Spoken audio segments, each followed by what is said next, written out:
아멘. 오늘의 말씀은 높은 마음을 품지 말라라는 말씀으로 이 새벽의 말씀을 열도록 하겠습니다.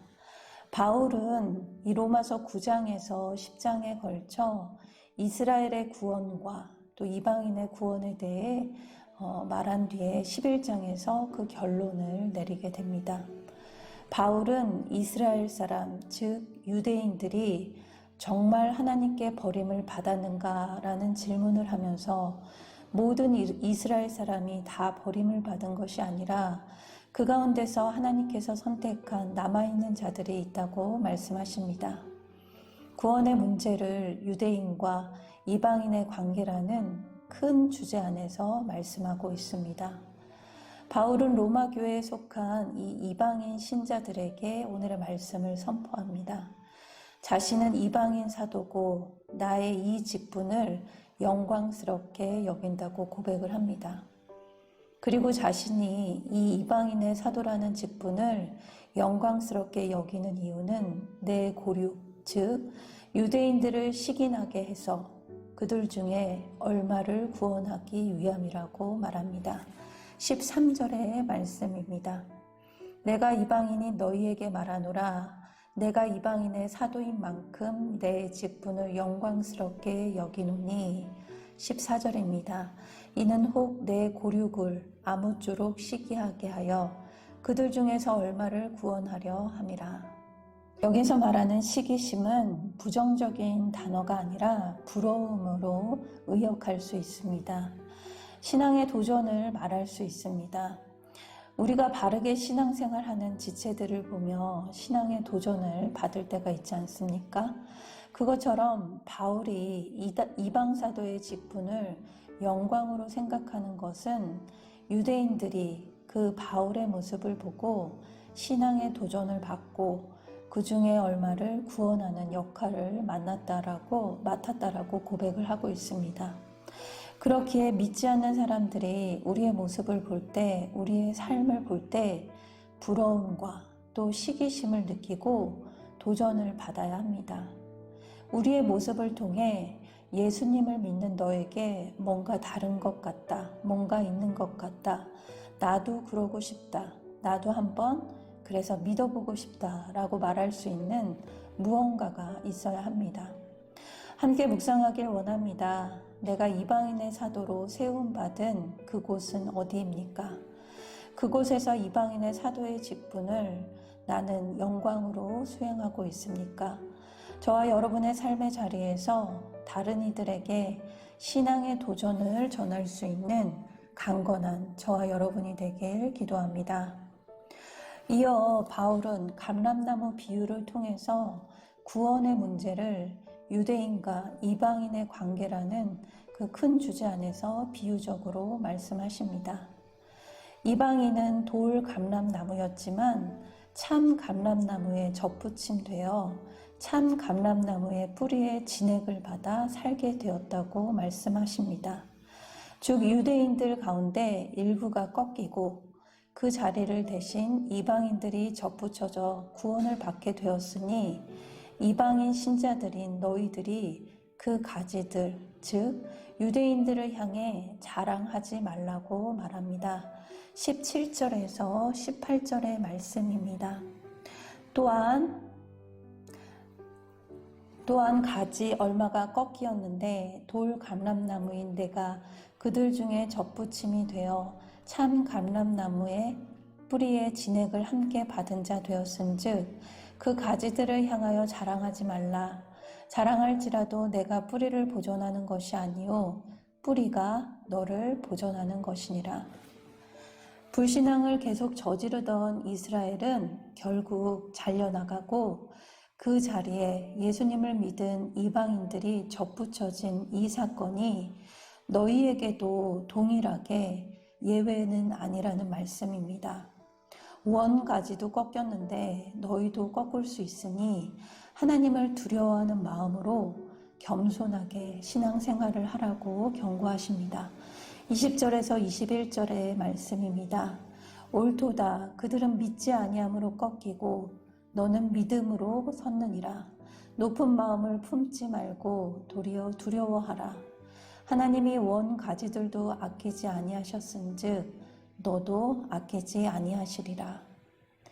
이방인들이 접붙임을 받은 것은 이스라엘보다 더 잘나거나 특별해서가 아니라 단지 하나님을 믿었기 때문입니다. 그렇게 이스라엘이 꺾이고 내가 그 자리에 접붙여졌다는 것을 자랑하면 안 된다고 이야기합니다. 믿음과 같이 가는 동의어는 겸손과 경외입니다. 말씀과 사건을 통해 돌 감람나무인 내 실체를 보는 자가 높은 마음을 품지 않고 거룩한 삶을 살게 됩니다. 함께 묵상하길 원합니다. 나는 교회에서 인정받는다고 자랑하지는 않습니까? 또 다른 지체들과 비교하여 높은 마음을 품고 생각하는 나의 교만은 무엇입니까? 저와 여러분에게 주신 구원의 사건에 나의 공로는 하나도 없음을 인정하며 겸손히 오늘도 얼마를 구원하시려 하신 그 이방 사도의 역할을 감당하는 저와 여러분이 되길 기도합니다. 하나님의 인자하심과 준엄하심은 유대인과 이방인 모두에게 임합니다. 22절의 말씀입니다. 그러므로 하나님의 인자하심과 준엄하심을 보라. 넘어지는 자에게는 준엄하심이 있으니 너희가 만일 하나님의 인자하심에 머물러 있으면 그 인자가 너희에게 있으리라. 그렇지 않으면 너도 찍히는 바 되리라. 여기서 중요한 것은 믿는 자가 지속적으로 변함없이 하나님의 인자하심에 머물러야 한다는 것입니다. 말씀을 꾸준히 들으며 믿음으로 복음에 순종하는 것이 바로 인자함에 머무른 비결입니다. 마지막으로 23절에서 구원의 능력이 인간의 모든 노력과 방법으로는 불가능하고 하나님께 있다고 전합니다. 23절 말씀입니다. 그들도 믿지 아니하는데 머무르지 아니하면 접붙임을 받으리니 이는 그들을 접붙이실 능력이 하나님께 있음이라. 그들을 접붙이실 능력이 하나님께 있음이라는 말은 이방인을 접붙이기도 하지만 이와 동시에 얼마든지 유대인들을 구원하실 수 있다는 말씀입니다. 즉 구원은 하나님의 능력으로만 이루어진다는 말씀입니다. 사복음서에서 보면 한 젊은 관리가 예수님께 와서 묻습니다. 선한 선생님, 내가 무엇을 하여야 영생을 얻습니까? 예수님은 가진 것을 다 팔아서 가난한 자들에게 주고 나를 따라오라고 말씀하십니다. 이 이야기는 구원이 인간의 자력으로, 노력으로, 방법으로는 불가능하다는 것을 알려주십니다. 이 말씀을 듣던 제자들이 다시 한번 예수님께 묻습니다. 그러면 누가 구원을 얻을 수 있습니까? 예수님은 사람이 할 수 없는 것을 하나님은 하실 수 있다고 말씀하십니다. 즉, 접붙이실 능력은 하나님께만 있다는 말씀입니다. 오늘 말씀을 통하여 하나님이 나를 이방인의 사도로 세워주셨고 또 나의 신앙을 통해 다른 지체들에게 신앙 도전을 주는 삶의 자리가 되길 기도합니다. 우리를 세우신 것은 전적인 하나님의 은혜임을 고백하며 꺾이고 또 넘어지던 자들에게 오늘도 잠잠히 주님을 전하는 저와 여러분이 되길 간절히 기도합니다. 다 같이 기도하도록 하겠습니다. 사랑의 하나님, 우리 가정과 일터 가운데 이방인의 사도로 세우신 그 직분을 알게 하심 감사드립니다. 맡겨주신 직분을 영광스럽게 여기는 이유는 단 하나, 구원임을 고백합니다. 우리 가정의 구원의 사건을 통해 믿음의 가정으로 세워지길 원합니다. 믿지 않는 배우자에게, 자녀에게, 부모에게, 또 형제 자매에게 나의 신앙생활을 통해 도전을 줄 수 있는 행함의 믿음을 허락하여 주시옵소서. 그리하여 나는 하나님의 구원의 계획에 도구로 사용됨을 기뻐하며 겸손히 오늘도 주님을 전하길 원합니다. 나를 사용하여 주시옵소서. 감사드리며 예수님의 이름으로 기도드립니다. 아멘.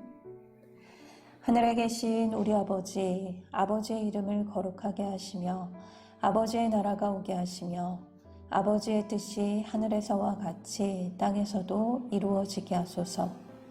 오늘 우리에게 일용할 양식을 주시고 우리가 우리에게 잘못한 사람을 용서하여 준 것 같이 우리 죄를 용서하여 주시고 우리를 시험에 빠지지 않게 하시고 악에서 구하소서. 나라와 권능과 영광이 영원히 아버지의 것입니다. 아멘.